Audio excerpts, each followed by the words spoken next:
ನೀವು big boss ಮನೆ ಒಳಗಡೆ ಇದು ಕಾಂತಾರ ಮೂವಿ ರಿಲೀಸ್ ಆಗಿತ್ತು. ಸೊ ಯಾರಿಗೂ ಗೊತ್ತಿರಲಿಲ್ಲ ನೀವು ಅದರಲ್ಲಿ ಪಾಠ ಮಾಡಿದ್ದೀರಾ ಅಂತ. ಆದಮೇಲೆ ನಿಮ್ಮದು ಮೂವಿ ರಿಲೀಸ್ ಆದಮೇಲೆ ಅದೊಂದು ರೀಲ್ ಎಲ್ಲ ಬಿಡುಗಡೆ ಆಗಿ ಎಲ್ಲರಿಗೂ ಶಾಕಿಂಗ್ ಅಂತ ನೆನೆಸ್ತು.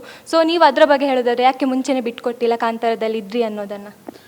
ಇಲ್ಲ, ಕಾಂತಾರ ನಾನು ಆಚೆ ಇದ್ದಾಗೆ ರಿಲೀಸ್ ಆಯಿತು. ಸೊ ಮೇ ಬಿ ಜನಕ್ಕೆ ರಘು ಯಾರೋ ಅಂತ ಗೊತ್ತಿರಲಿಲ್ಲ. ಸೊ ಒಳಗಡೆ ಹೋದಾಗ ಗೊತ್ತಾಯಿತು ರಘುನು ಕಾಂತಾರದಲ್ಲಿ ಆ್ಯಕ್ಟ್ ಮಾಡಿದ್ದಾರೆ ಅಂತ. ಆ್ಯಂಡ್ ಒಂದು ಮಲಯಾಳಂ ಮೂವಿ ಬರುತ್ತೆ ಮೋಹನ್ ಲಾಲ್ದು, ರಿಷಭ ಅಂತ, ಅದರಲ್ಲೂ ಒಂದು ಮೇಕಪ್ ಹಾಕ್ಬಿಟ್ಟು ಒಂದು ಒಳ್ಳೆ ಕ್ಯಾರೆಕ್ಟರ್ ಮಾಡಿದ್ದೀನಿ.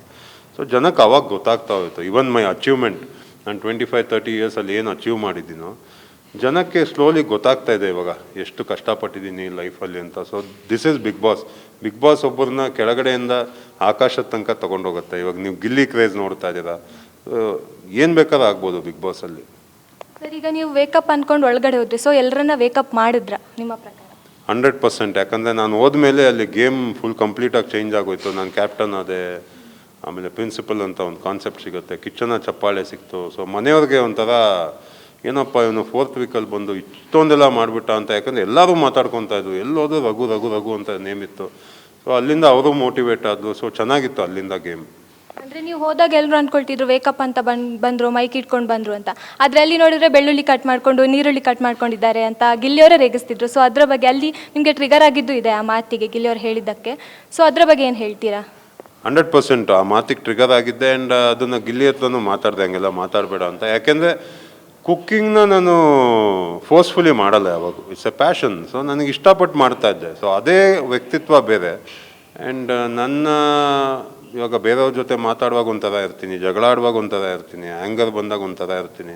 ಸೊ ಅವನು ಗಿಲ್ಲಿ ಮಾಡ್ತಿದ್ದಿದ್ದೆ ಅದು. ಸೊ ನಮ್ಮ ವೀಕ್ ಪಾಯಿಂಟ್ನ ತೊಗೊಂಡು ಟ್ರಿಗರ್ ಮಾಡ್ತಾ ಇದ್ದ.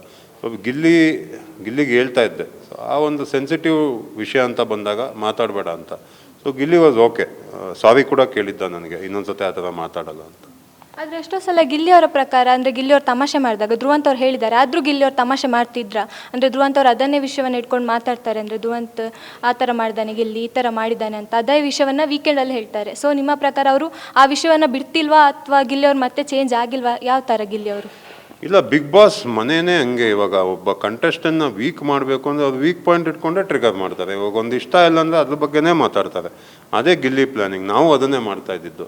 ಇವಾಗ ಒಬ್ಬರ ಬಗ್ಗೆ ಏನಾದ್ರು ನಾವು ಇವಾಗ ಗೇಮಲ್ಲಿ ಮನೆಯಿಂದ ಆಚೆ ಹಾಕಬೇಕು, ಸೊ ಅವ್ರಿಗೆ ನಾಮಿನೇಷನ್ ಮಾಡಬೇಕು, ನಮಗೊಂದು ರೀಸನ್ ಬೇಕು.